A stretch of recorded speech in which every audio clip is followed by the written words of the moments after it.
Você já se perguntou como os maiores piratas do mundo, os lendários Yonkous, construíram seus impérios? Como que eles transformaram um bando de desajustados em forças imparáveis que dominam os mares de One Piece? Você vai descobrir como funcionam os piratas do Ruivo, a mente maquiavélica da Big Mom, ainda vamos ver a paciência calculista do Barba Negra e lembrar como o Luffy conquistou seu título. Então seja muito bem-vindo ao Nerdópolis, eu sou De Souza e já vamos começar com um dos bandos mais caóticos de toda a Grand Line. Exatamente, eu tô falando da Cross Guild, porque ela surge meio que no improviso. Eles nunca tiveram intenção real de criar um bando, muito menos de erguer um imperador. Mas quando o governo mundial decidiu acabar com o sistema do Shichibukai, dois nomes muito pesados viram a necessidade de se unir para poder se proteger. De um lado a gente tem o Mihawk, com uma força absurda, acostumado a resolver tudo no X1, e claro, não gosta muito dos holofotes. Do outro nós temos o Crocodile, o rei do submundo. Ele é cheio de contratos e dívidas espalhadas, sempre tem alguém devendo algum favor, e foi numa dessas movimentações que eles acabaram esbarrando no Bug. E bom, foi aí que a união mais confusa dos mares começou. O Crocodile puxou logo o lado da logística, ele cuidava do dinheiro e das conexões. O Mihawk servia basicamente como um repelente de confusão, afinal, quem seria louco de desafiar o maior espadachim do mundo? E o Bug, é claro, fez a única coisa que os outros dois não conseguem fazer muito bem. Ele fez as pessoas seguirem esse bando, não por medo, mas por carisma. Desde a fuga de Impel Down, o Bug vem reunindo cada vez mais seguidores. E essa, sinceramente, é uma das habilidades mais raras de toda a Grand Line. E com esses três nomes juntos, não demorou muito pra Marinha perceber a influência que esse bando estava exercendo. E no meio de toda essa confusão, quem foi coroado o novo imperador? É claro que não podia ser outro, Bug, o palhaço. Isso com certeza não estava nos planos do Crocodile, mas caiu como uma luva, porque agora ele e o Mihawk podem tocar o projeto nas sombras, enquanto o Bug atrai todo o holofote. Seja a força, conexões ou os seguidores, esse bando se sai bem em todos os quesitos. Mas diferente dos outros imperadores, a Cross Guild não foi criada para conquistar, ela foi criada para sobreviver. O modo como eles operam é completamente diferente. Enquanto a Marinha pendura cartazes de pirata, a Cross Guild pendura cartazes de marinheiro. Eles transformaram cada farda num alvo, e isso muda completamente a dinâmica dos mares. Eles entenderam que não precisam vencer a Marinha, eles só precisam tornar impossível que os marinheiros andem tranquilos por aí. O próprio Sengoku admitiu que se a Cross Guild não for parada, vai ser impossível pra Marinha saber em quem confiar. E esse, sem dúvida nenhuma, é o maior truque da Cross Guild. Eles conseguiram terceirizar a violência. E agora a gente vai pra um bando completamente diferente. Bora falar dos piratas da Big Mom. A Lily tem um sonho que no papel é até bonito. Ela quer colocar todas as raças sentadas juntas, numa só mesa. Só que a forma como ela escolheu realizar esse sonho é completamente violenta. Em vez de unir esses povos por amizade ou outros laços, ela começou a usar os próprios filhos como moeda de troca. Para ela, essas crianças eram apenas peças em um tabuleiro. Cada um podia ser jogado na boca dos lobos, desde que rendessem algum novo benefício. E nesse sistema frio e calculado, a Big Mom construiu um império amarrado em conexões com reinos, piratas e até com o submundo. A verdade é que negociar com a Big Mom nem sempre é negociar diretamente com ela, porque por trás da Imperatriz existe toda uma rede de contratos, dívidas e favores que estão perfeitamente amarrados na sua estratégia de poder. O território dela mostra bem isso. Totoland é um arquipélago gigantesco que é completamente bem protegido. Na superfície, as ilhas são baseadas em comida, com culturas e raças diferentes, todas elas vivendo juntas. E na água, ela ainda conta com a proteção dos homens-peixe, que ela conseguiu colocar sob seu controle. Ou seja, invadir Totoland sem informações de alguém de dentro é completamente impossível. Com uma mão, ela oferece segurança. Ela te protege de saques, de ataques de outros piratas, só que com outra mão, ela exige um pagamento. Em Totoland, você precisa pagar com o seu tempo de vida. Então, seja por onde for, a Big Mom sempre acha um jeito de lucrar com a situação. E aqui entra um grande contraste da Big Mom com os outros imperadores. Porque por mais que ela tenha saído do mesmo bando que o Kaido e o Barba Branca, por exemplo, o estilo dela é completamente oposto a esses dois. Enquanto o Barba Branca acolhia os piratas sem pedir nada em troca, agindo como um verdadeiro pai, a Big Mom tratava os seus filhos apenas como peças de um jogo. E enquanto o Kaido apostava puramente na força, construindo um exército gigantesco, Charlotte Lilin foi lapidando a sua estratégia, fazendo alianças, acordos e conexões. E esse jeito de pensar da Big Mom fica bem claro. Quando o Luffy e a companhia viram uma dor de cabeça para ela, a Imperatriz não pensa duas vezes em procurar o Kaido, e é dela a ideia de formar uma aliança para juntar dois imperadores para ir atrás do One Piece. No fim não deu muito certo, mas essa jogada foi genial, e foi ela quem teve a iniciativa. E esse aí é o estilo da Big Mom. Ela é extremamente poderosa, mas ela não sai por aí esmagando os inimigos inimigos sem um motivo. Ela combina força com estratégia, ela combina medo com acordos,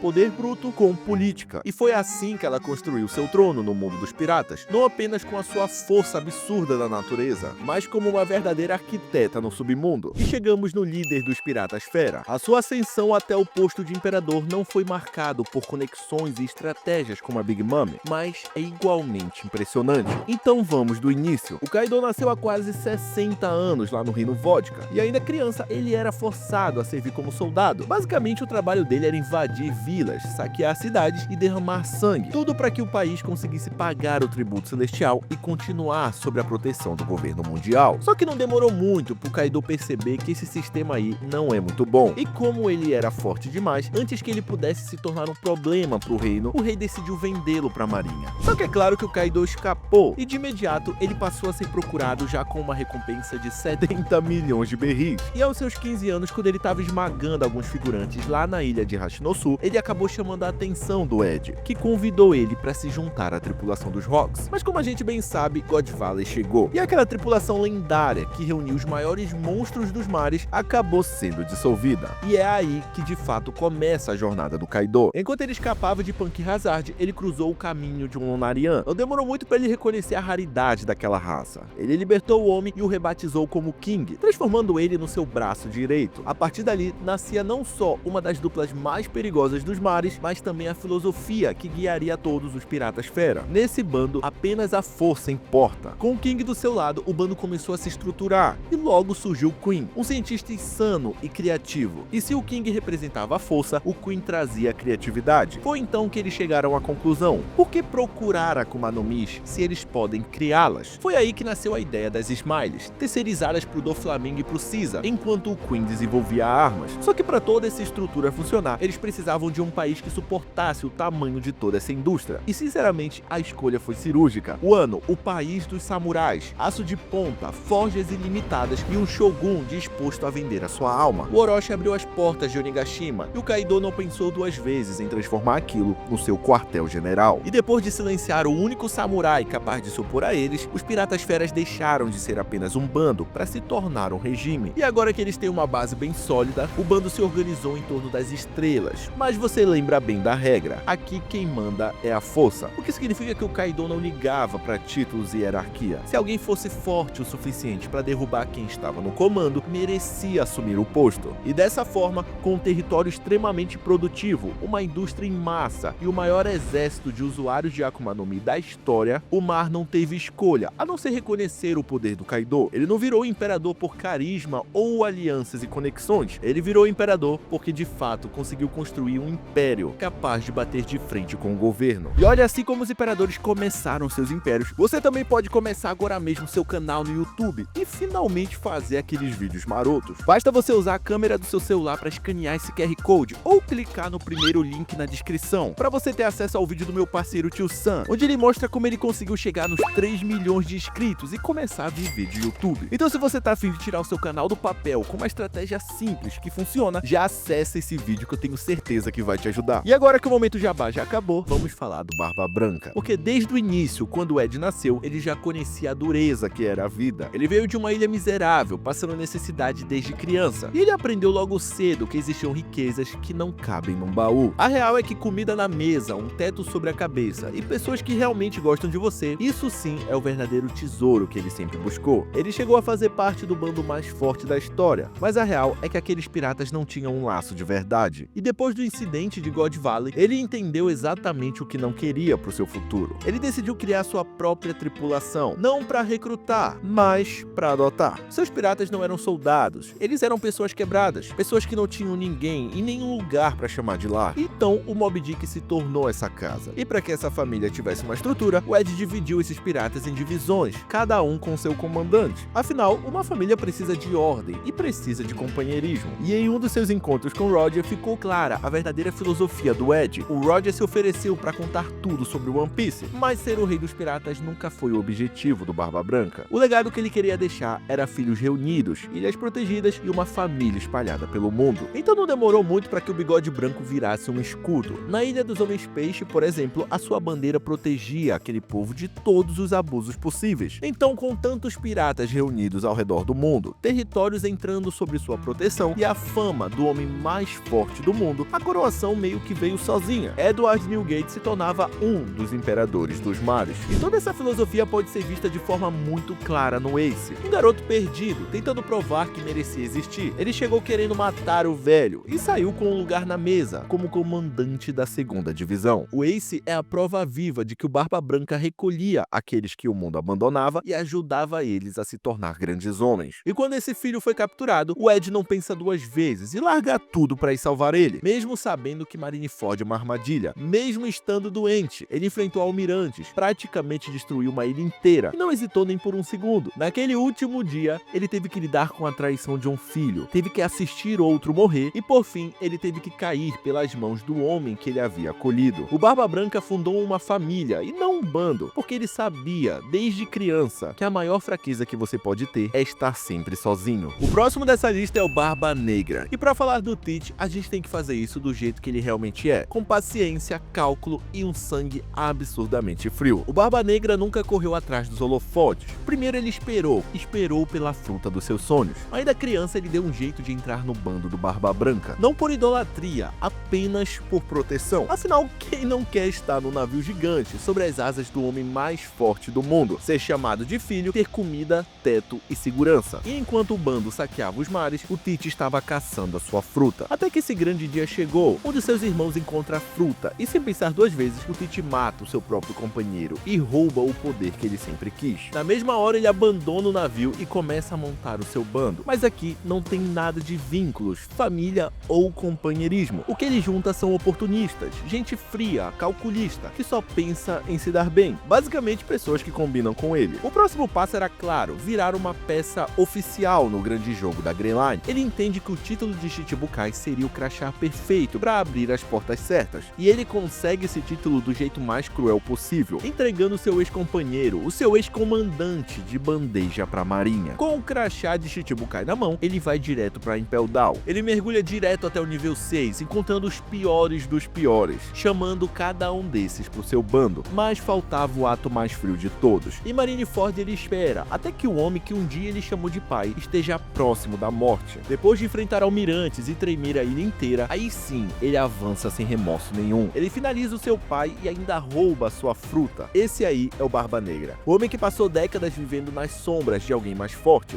esperando o momento certo. Ele usou o sistema do governo contra o próprio governo. Ele nunca acreditou em família, amizade ou sonhos. A tripulação dele é feita de conveniência, e no dia que essa conveniência acabar, eles vão se voltar uns contra os outros. E a maior ironia seria essa: ver os mesmos homens que ele fortaleceu, os mesmos monstros que ele libertou e que ele armou com frutas poderosas, se voltarem contra ele, exatamente como ele fez com Barba Branca. E agora a gente chegou no bando mais enigmático de todos. A gente sabe muito pouco sobre a infância do Shanks. Na real, essa é uma das maiores incógnitas de One Piece. O que a gente sabe é que existe uma ligação nobre. O pai dele, inclusive, é simplesmente o líder dos Cavaleiros Sagrados. Mas como exatamente esse garoto foi parar nas mãos do Roger, isso aí ninguém sabe dizer. O fato é que ele passou a sua infância ao lado do Bug como aprendiz desse bando. E foi ali que ele encontrou mais do que um capitão. Ele encontrou um exemplo de vida. Foi o Roger que entregou aquele chapéu de palha pra ele, o mesmo que o Luffy vai herdar daqui a pouco. Foi também ao lado do Roger que o Shanks viveu uma das cenas mais misteriosas do anime. O Shanks enxergava o Roger como um herói. E quando o capitão voltou de Laugh Tale, algo aconteceu. Ninguém sabe exatamente o que foi dito naquele momento, mas a gente sabe que o Shanks ficou totalmente desolado. E a real é que talvez tenha sido ali que nasceu o verdadeiro objetivo dele como pirata. Depois da execução do Roger e da separação do bando, o Ruivo decidiu trilhar o seu próprio caminho. Aos poucos ele começou a formar sua tripulação, e diferente de muitos outros piratas, o bando do Ruivo não é muito conhecido por ser um exército gigantesco. Eles são lembrados mais como um pequeno grupo de amigos que parece que tá sempre fazendo farra por aí. Mas não se engane, enquanto que de fora parece que o Shanks está sempre se divertindo, a real é que ele estava atrás de algo extremamente importante pro governo mundial. Ele roubou uma Akuma no Mi que já era caçada há anos. Não dá pra cravar que ele já sabia que aquela era a verdadeira Hito Hito no Mi, mas o fato dele ter roubado a fruta e permanecido no East Blue, justamente onde estavam os rumores sobre o filho do Roger, faz a gente suspeitar de que tudo fazia parte de um plano maior. Se ele procurava pelo Ace, nós não temos certeza, mas o que a gente sabe é que foi ali que ele encontrou o Luffy, e foi pra ele que o Ruivo passou a herança do Roger. O Chapéu de Palha mudou de dono, e por coincidência, ele entregou o chapéu justamente pra mesma criança que comeu a fruta. Enquanto tudo isso acontecia, o Shanks fortaleceu seu bando. Os duelos dele com o Mihawk já eram conhecidos por toda a Grand Line, o que só aumentava o seu respeito,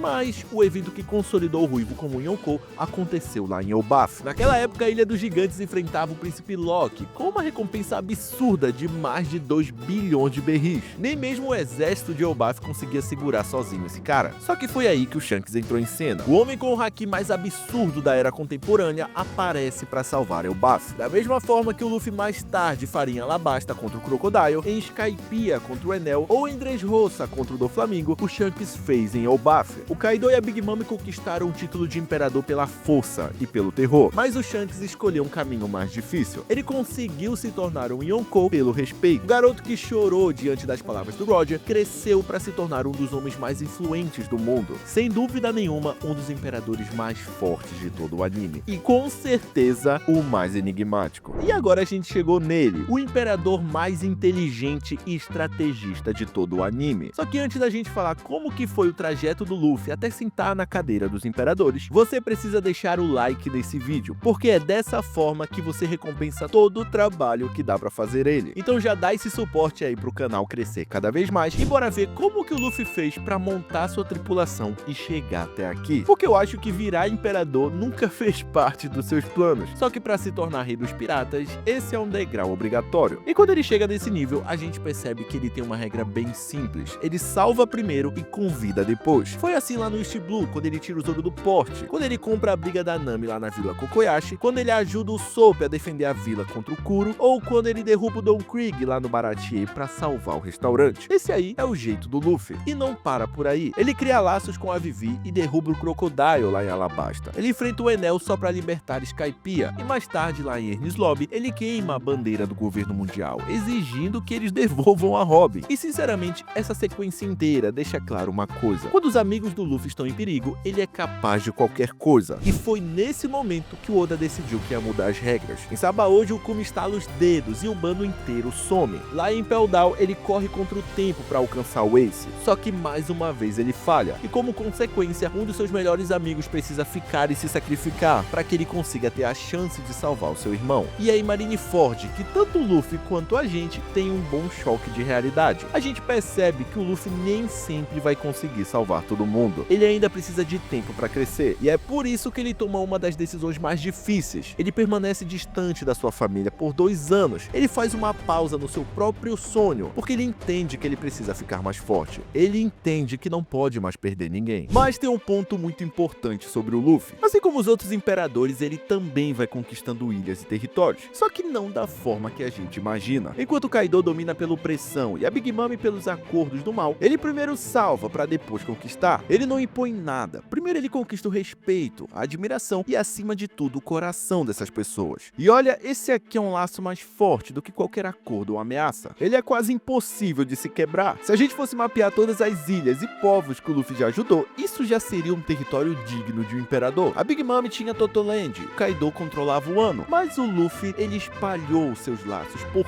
todo o mundo. E é exatamente isso que transforma o Luffy no imperador de verdade. Ele não assumiu o título porque quis, mas porque isso se tornou inevitável. Porque o Chapéu de Palha deixou aliados por todo o canto. E no fim, é exatamente isso que vai ser a diferença. Geralmente os imperadores buscam territórios para se manter no poder, mas o Luffy, com essa rede de alianças, não só se tornou um imperador, como também já pavimentou o caminho para algo muito maior. Porque quando ele reunir todos esses povos em uma única causa, será o momento em que ele vai deixar de ser apenas um imperador para finalmente se tornar o rei dos piratas. Mas tem um detalhe: para chegar até aqui, até o posto de imperador, o Luffy precisou enfrentar dezenas de rivais. Alguns caíram, outros fugiram e outros mudaram de vida. Mas afinal, qual foi o destino de todos os inimigos que ousaram se meter no caminho do Chapéu de Palha? É exatamente isso que a gente fala nesse vídeo aqui. Então já clica que ficou muito divertido. Eu espero que você tenha gostado desse vídeo. Eu sou o De Souza e muito obrigado por vir a Nerdópolis.